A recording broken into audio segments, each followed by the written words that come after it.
what advice would you give someone who didn't believe they had the right personality to start their own business or become a good salesman or even write a book? Personality. Okay, this And is then interesting wording it because that way, yeah. Okay. yeah, it's interesting because Agnes in our class, I bumped into her where she works, and probably just as I finished my book.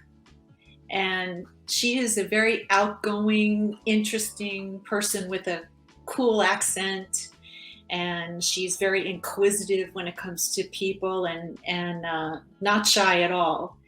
And she's hiding in this job in a building, directing people where to go when they walk in. And there's not much traffic in that building. And I said to her, "Why are you hiding here?" And she said, "Well, I've been here for 4 years." And I said, "So how do you like it?" And she said, "Well, it's okay. I'm used to it." And I said, you should be in sales." And she said, "Well, I tried real estate once and I didn't like it."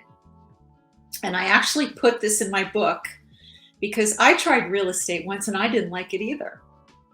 And the reason I didn't like it is because the sales cycle is so long.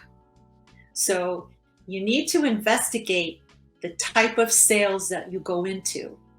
You have to match it to your personality. Sometimes you don't know until you try it, and that's okay because there's plenty of sales jobs for people that have the right personality. So the reason that I didn't like real estate was because it took too long to make a sale. And at that time I was impatient. So I went from that into something else, but I did give it a try and I did learn something. I also saved $10,000 on the house that I bought because I had a realtor's license.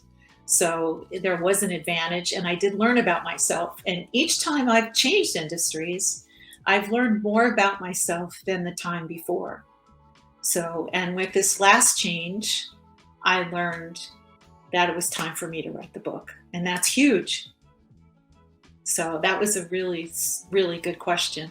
So sales still has kind of a negative connotation. When people think of car salesmen, they don't realize there are different types of sales approaches and different types of closings and different kinds of cycles. The processes are different depending upon the industry and the product and the person. So eventually, like Bill has found his niche in franchise sales, and he's perfect for that. And Anthony found his niche in, I don't want to say the name of the company, Anthony, but he's a kind of technology, communication sales. So Virginia, my cousin who's in the church, even though she's in the church, she doesn't know how great she is in sales because she keeps the whole family together. And she does that by persuading them to attend things, persuading them to communicate with each other, persuading them to get along. So she has amazing sales skills, but I'm sure she would never say that she's a salesperson. Absolutely correct. Yeah. I am not. But I think this is in our DNA as a family, because look at Paul's in sales also. Yeah. And so goes Robert, right? Yeah.